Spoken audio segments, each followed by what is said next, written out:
Je suis arrivé d'Algérie, j'avais 26 ans. Et il fallait bien que je gagne ma vie, alors que j'ai travaillé dans un tel service.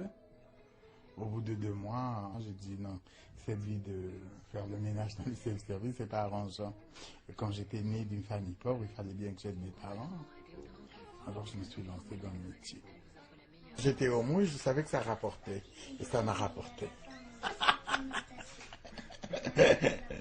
C'était pas un calcul. Je suis né d'une famille pauvre. Ma mère était obligée de travailler pour moi et mes 2 sœurs. Et quand j'ai vu que ce que j'étais pouvait me rapporter, je me suis lancé dans la prostitution. Voilà. Au début, j'étais au bois de Vincennes. Je suis resté une année. Après, j'ai atterri là, dans la rue.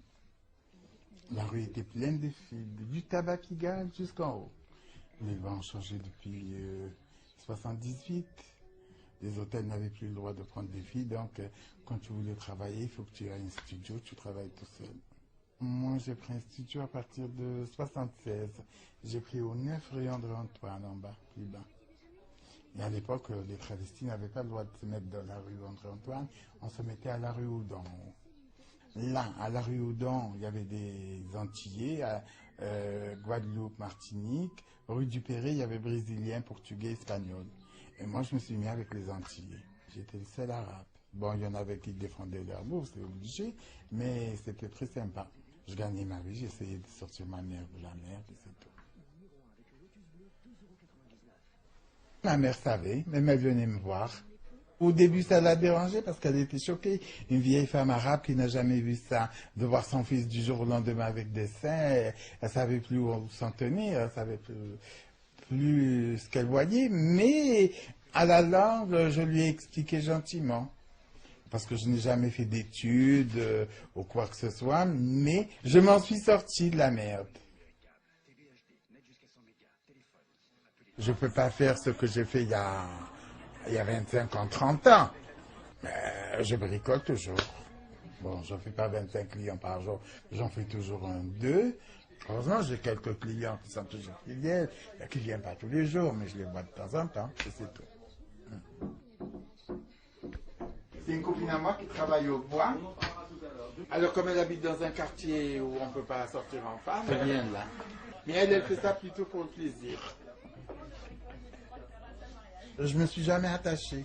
Parce que si je m'attache à quelqu'un, alors à l'époque que je me prostituais, je gagnais bien ma vie, le mec ne serait pas amoureux de moi, il serait amoureux de ce que je rapporte. Voilà, donc moi, comme je suis né d'une famille pauvre, il fallait que tout rentre dans la caisse. Bon, je me suis amusé à ma façon, mais pas en prenant un mec à qui je donnerais de l'argent. Voilà. Le plaisir, pas dans la rue. Le plaisir, après la rue. Les gens qui partent, ils ne seront jamais remplacés dans le quartier.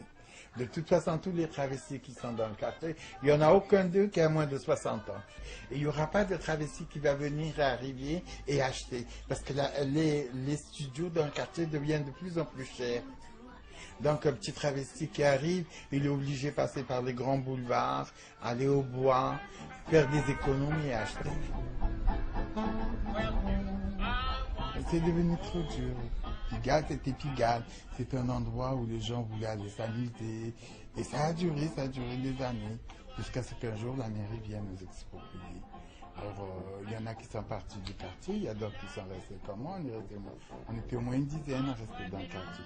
Et petit à petit, les gens partaient. Ils partaient. Et dans les années 2000, c'est là que des gens qui supportaient plus qu'on soit dans le quartier. Quand vous entendez des gens qui vous disent on va nettoyer la rue et dans une génération l'église du Saint-Jean il sera une mosquée, vous êtes en train de dégrader le quartier. Mais je ne vois pas en quoi qu'une prostituée puisse dégrader Pigalle. Pigalle c'est Pigalle, on ne peut pas le dégrader. Avec le temps, je sais pas, on dirait que la police craint ces gens-là. Je me suis fait agresser, j'ai porté plainte 4 fois. Et jamais j'ai eu. Jamais. Mais si moi j'aurais touché quelqu'un, ah oui, le travesti m'a agressé, on serait venu me chercher. Avec l'argent du studio, je peux m'acheter 3 ou 4 appartements, des petits appartements en Algérie. Je vais les louer, comme ça j'aurai une petite retraite, voilà. Dans mon petit village, tout le monde me connaît, ils vont pas s'attaquer à moi. Mais j'ai toujours été en Algérie. J'ai été 3, 4 fois par an, avec des gros seins comme ça. Les gens, ils regardent pas, et c'est pas des sauvages. J'ai une très belle villa, 380 mètres carrés. C'est des économies que j'ai fait pour construire une maison. Et moi, j'ai ma fille avec moi. Elle a 34 ans, là. Elle vivait avec ma mère jusqu'à ce que ma mère soit morte. Chez nous, pour la maman, il fallait bien que tu te maries. Je me suis mariée, au bout de 6 mois, ma femme a compris. Et comme elle était enceinte, elle me dit, si j'ai un bébé, je le laisse pour... Un garçon ou une fille, je le laisse pour ta mère. Et on reste des bons copains. Et on est restés des bons copains. On habite la même maison. Ben, ma fille, elle est avec son mari, ça le regarde, c'est sa vie, moi, c'est ma vie. Chacun a sa vie. Moi, je prends ma voiture, je vais tourner toute la journée, je me promène sur le littoral. J'habite à 30 km de la mer. Je me promène, je vais voir des gens que je connaissais à l'époque et tout. Tu vois, ça me fera passer le temps. Et quand je m'ennuierai, je reviendrai faire un petit tour à Pigalle. Je suis arrivé à 25 ans, là, j'ai 63 ans.